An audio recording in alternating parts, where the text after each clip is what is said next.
Hi, welcome to my channel. Today's guests are variants to the SKS, more specifically variants that uses AK47 magazines. Today I have 3 made in China, 1 made in Russia, but true SKS-D are all made in China. China is the only country to make SKS that uses AK47 magazines. Now you're going to say that's not true. Bosnia made them too. Well, technically that's not quite correct. Yes, Bosnia did convert a bunch of Yugo SKS to select fire, and they did route out the magwell to use AK47 magazines. But then they went and converted those AK47 magazines. Here is what I mean. Let me turn off these lights so you can have a better look at the tablet. These are originally AK47 magazines. Then they lowered down the front part of the magazine by down 1/4 of an inch, and then they attached this piece back catch and they lowered that down by 1/2 an inch. So these magazines no longer fit AK47, nor will it fit the SKS-D. That's what I mean. Now why they did that, I don't know. You know, if I were them, I would just focused on converting the trigger housing to a select fire, and then end up using duckbill magazines. So don't even bother routing out the magwell, which is a lot of work. But I know they couldn't get duckbill magazines from North America because they were a communist country, and then they went into war. So, but I don't know why they couldn't have made duckbill magazine on their own. In any case, I don't understand that part, and that's the reason why I don't consider Bosnian SKS as SKS-D. Anyway, today I'm going to talk briefly about the history of the SKS-D, and then I'm going to talk about the rifles in front of me. I am back. Now let me introduce you to my guests. The first one is SKS-D to the United States. Second one is SKS-D to Canada. Third one is MC-5D to California. The fourth is SKS-KD from Russia. Now I can't talk about the history of the SKS-D without talking about the changing US gun laws and how it made the SKS-D evolve and how Canada benefited from that. Okay, so why don't we start with who invented the SKS-D or SKS that uses AK47 magazine. Now there's a lot of story going around. Some say it's the Americans, some say it's the Chinese. Now both are believable. Chinese, why not? They've been experimenting changing the SKS for decades and decades. I'm sure they thought of the AK47 magazine in the SKS before they even, back in the 60s, even before they actually developed the Type 63, which had a detachable mag, but it looks like an SKS. So I'm sure they have experimented with that. And but on the American side, one company called Midwest Ordnance claim that they are the creator, okay, of the SKS-D. However, theirs didn't have the AK-47 mag release. It's more like this, where it's the extended regular mag catch, okay. And with the Midwest Ordnance, they stamp MO at the catch, and they also fill the duckbill with a metal insert, and they stamp the name on it. Okay, so now both of that is possible, but it actually, to me, it doesn't really matter. Okay, so why don't we start with when did the first SKS-D arrive in the United States, or actually in North America? Because Canada didn't actually get, living beside the Americans is very difficult because we were always constantly envious with the stuff you guys get, okay? And beside with your buying power, you have 10 times the population, 4 times the gun ownership per capita than we do in Canada. So therefore, like, yeah, you would go to China and buy like 5,000 rifles at a time, where a Canadian company would buy 500, right? And so, as a seller, why wouldn't you want to sell 5,000 instead of obviously they don't want to sell 500. So yeah, we actually in Canada didn't get our SKS till SKS-D till a decade later. Okay, but that doesn't matter. Let's talk about the first arrival. The first arrival of the SKS-D was in 1988. And basically, what they were was a conversion. They just took a regular SKS and they just generally worked this area. In other words, they routed the mag well, they modified the catch, and they also worked on the bolt. Okay. Now the reason why the most difficult part is routing out the mag well, and the reason why is because of the difference in width of the AK mag compared to the SKS mag. As you can tell, the AK mag is a lot wider. It's like 26 millimeters, and the SKS mag is 24. So it's about 2 millimeter wider. So that's why they had to mill that out. Plus, there's a difference in angle, so that also had to be taken care of. Okay, and also you have to look in the back here, and the difference between where the catch is compared to the AK, the SKS is a lot lower, as you can tell. Okay, so that is also the difference. Okay, so that's basically what it was. The first batch that came in 1988, they were all conversion. Okay, so what type of Chinese SKS arrived? Well, there are all sorts. Some had spikes, some had blade, some were late production, mid-production with the small barrel lug. Some had early production, long barrel lug. And of course, the late production was all pin barrels. You had all sorts that came through, all from different factories, and all it was is a conversion. Okay.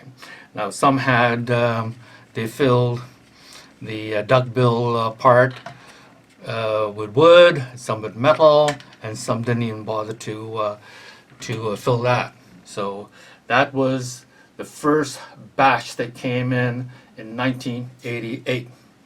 Now shortly after that, there was an interesting shipment that arrived that was by Navy Arms. And the reason why I brought that up, I found it very interesting. It wasn't a huge shipment, somewhere between 400 to 800 from what I understand. And here is what it looks like. Okay, what it was is it had a bolt hole on the carrier. As you can see that pin there, you pull this carrier back and you push the pin down, and it locks onto the receiver. And this is from the top view, and that's what it looks like. Okay, now you're wondering, well, why did they stop? Well, what happens that shortly after that shipment, the gun laws changed again. Okay, it's called a pre-ban of 1989. Now that was a time where the government was afraid of scary looking rifles. They wanted to ban pistol grips, bayonets, grenade launchers, things like that. And so therefore, yeah, it was getting a little more expensive. And it wasn't that easy to actually drill a hole through the carrier. The carrier was a really hard metal. So that was an expense that Navy Arms thought, you know, we don't need to pay for that, because now, because of the new gun laws, things have to change. Okay, and what do I mean by that? That after the 1989 pre-ban, the SKS-D that was coming to the United States then has now changed to SKS-M, and it's official. SKS-M. It was actually stamped on the side of the receiver SKS-M, while the SKS-D was never officially adopted in the United States. It was never officially adopted. It was officially adopted in Canada, but in the United States you won't find an SKS-D with that printed on the side of the receiver. Okay. So the SKS-M arrived after 1989 ban, and they obviously is more expensive, and they have to make some changes. First, they want to get rid of the stock. Don't know why, but they want to make a stock look a little more like a hunting rifle stock. So it need to have a cheek riser. Okay, so that's why this stock is called Monty collar stock. Okay, so the SKS-M had Monty collar stock, sometimes has thumb stock, and also it had neutered carrier. In other words, they got rid of the stripper clip, right? So this is neutered. This is not cut. This is neutered. In other words, incomplete. The M also had a neutered bayonet lug. Again, it's not cut. You can tell it's incomplete. A cut would be, I've seen cut ones that cut right about here, but this is, as you can see, and there's a round thing on the bottom, it's neutered. So those are the things that's done from a D to an M. They changed the stock, they neutered the carrier, they neutered the bayonet lug. Okay. And they also shortened the barrel from 20.5 quite often to 16.5. But there were some that's at 20.5, but most of them were 16.5. So those are the changes that went from a D to an M. Okay. While the inside hasn't changed, the original hasn't changed. It was all basically the outside. And quite often when you change the barrel down to 16.5, you also have to change the gas length of the gas tube to shorter. If you notice, among these four rifles, this gas tube is shorter. Okay, you can tell. Just compare these two. You can tell that this gas tube is 2 3/4. This gas tube is 3.5. So it's 3/4 of an inch shorter, this gas tube. So that's what happened. Okay. So the SKS-D was never officially adopted, so you won't find a rifle that says SKS-D in the United States. You will find it in Canada, but you won't find it in the United States. And after the 1989 pre-ban, they became SKS-M with some cosmetic change. Now, so then what happened? Then after that, and also during that time, the California also changed their gun laws, and which of course brings us to MC-5D. They also retain the Monte Carlo stock, but except this time they have a rubber pad added to it. And their laws, they completely remove the bayonet lug. Okay. They could have 16.5-inch barrel if they wanted. Okay. Now they were allowed to keep the charging groove, and they must have a 5-round magazine like this. No 30-round magazine allowed in California. And however, if you notice this Monte Carlo stock, it did not have a... So in 1993, the Clinton administration accused the Chinese government company Norinco for supplying military-grade weapons to the West Coast underworld criminals, such as rocket launchers. And so therefore, through presidential executive order, he banned all firearm weapons coming from China into the United States. And so what happened? So all the SKS that was bound for United States got stuck in the system. They got turned around and shipped back to China.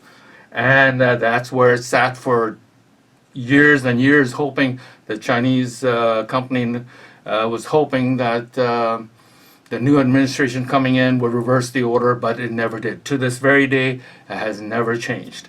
And so therefore, I guess a decade later, they realized they have to get rid of all these guns that was changed, you know, to for the American market. They have to look for a new market, and that's where the Canadians came in. Okay, now how do we know that? Okay, first of all, Canadian gun laws are quite different from the American gun laws. In some parts, in majority of the cases, our gun laws are a lot tougher than the Americans, but in some part, it's a lot easier. A good example is that we do not have such thing as import stamp on our rifles. We do not, and we don't have any gun laws against bayonets or grenade launchers. Okay, so therefore there's no reason for an MC-5D to come into Canada looking like this. So obviously this was made for California. It has a cheek riser, Monte Carlo stock, heavy butt pad. Okay, they allowed for the California to have the charging groove. There's no lining around the mag well, metal lining on the mag well. It also retains the original mag catch. Okay. However, in California, they completely deleted the barrel lug. They didn't even allow that in California. Now, the only rules that we have that is the length of the barrel. Okay, this probably originally had the 16.5-inch barrel, but in Canada that would make it restricted. In other words, restricted only to a range, and that's why we didn't want that. We wanted minimum 18.5 so we can go hunting with it, and so therefore, if it had a 16.5-inch barrel, they would have taken that out and replaced it with an 18.5-inch barrel. So this has an 18.5-inch barrel, 2 inch shorter than the regular SKS. Okay, this is MC-5D. Like I said, it has it actually has MC-5D stamp on the left side. It's manufactured in '94, so obviously this got caught up in the band in 1994.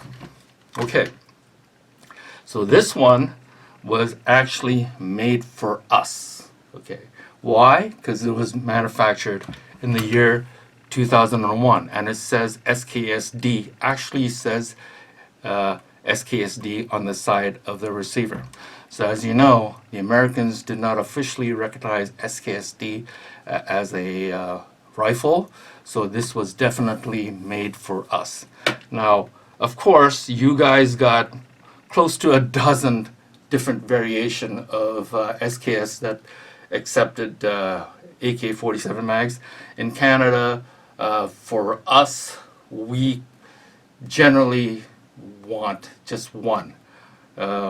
We basically call this an SKS-D, regardless whether it has the D features or the M features. In other words, this is definitely an SKS-M feature. Okay, the neutered bayonet lug. Okay, incomplete. Okay, we don't have any laws against bayonets, so why is this here? It's only because the Chinese manufacturer has plenty of these bayonet lugs that they made for the American market, and they didn't want it to go to waste, so they told our importer, did you mind having this? And we said, no, it's okay, we'll take it. And of course, without the bayonet, it also goes with the stock that they probably already made. Okay, of course, this has no bayonet cut. It does have that lining. It has that AK catch. Okay. This one is a late production. It's a pin barrel. But in Canada, it doesn't matter. Everything in Canada is called SKS-D, whether it has bayonet or not, spike or blade, make no difference. I've seen them both, or no bayonet, okay, but it must have a lug, okay. It cannot be like this. It cannot be a blank like this. It could only be on MC-5D.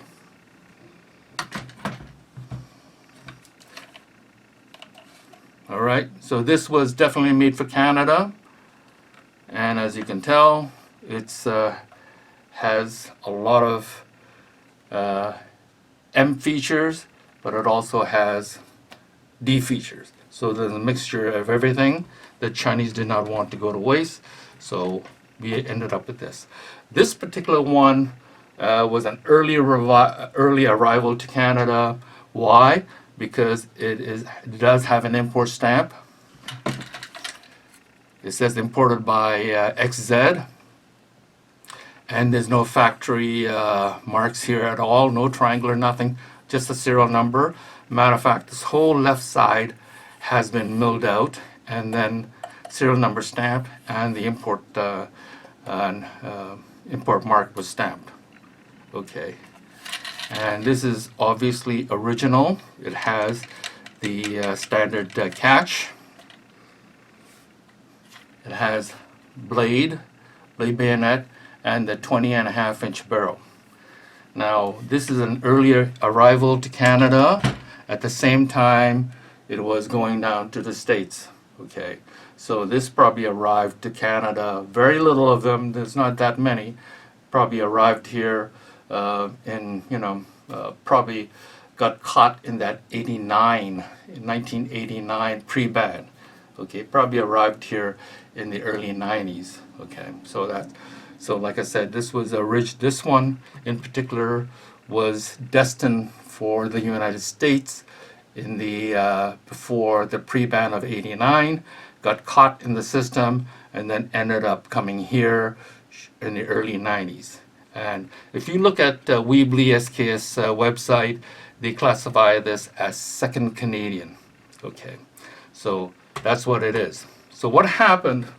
So once the Chinese company stopped making parts, stopped making parts like these things, once they got rid of all that and stocks and all that stuff, the Canadian continued to demand for more and more SKS-Ds that uses, of course, AK47 magazine.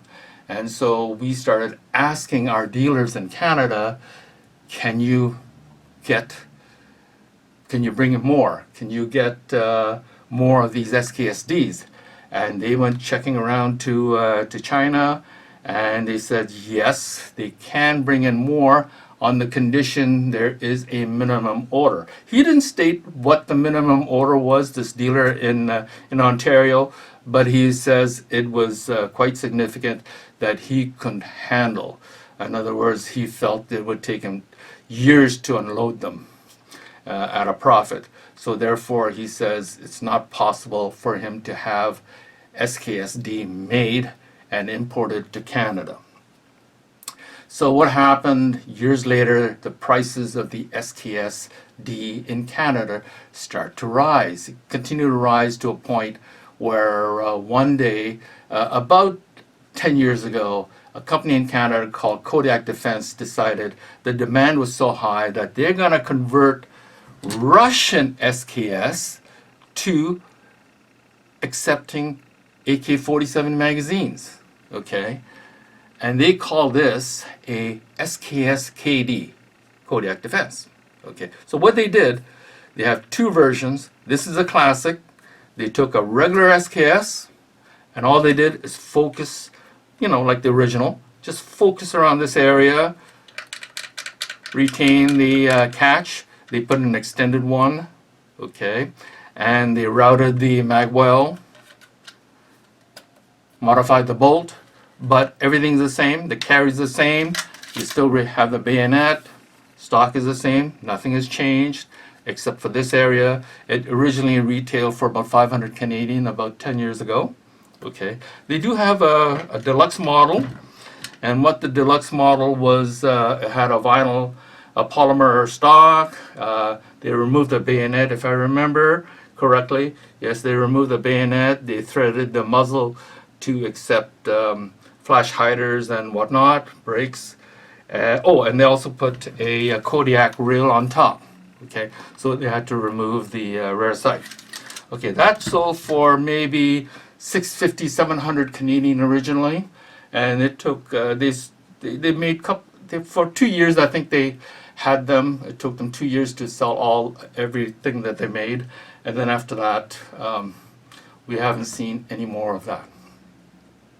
So this is how this came about. All right. So let's see. So I guess basically I covered everything.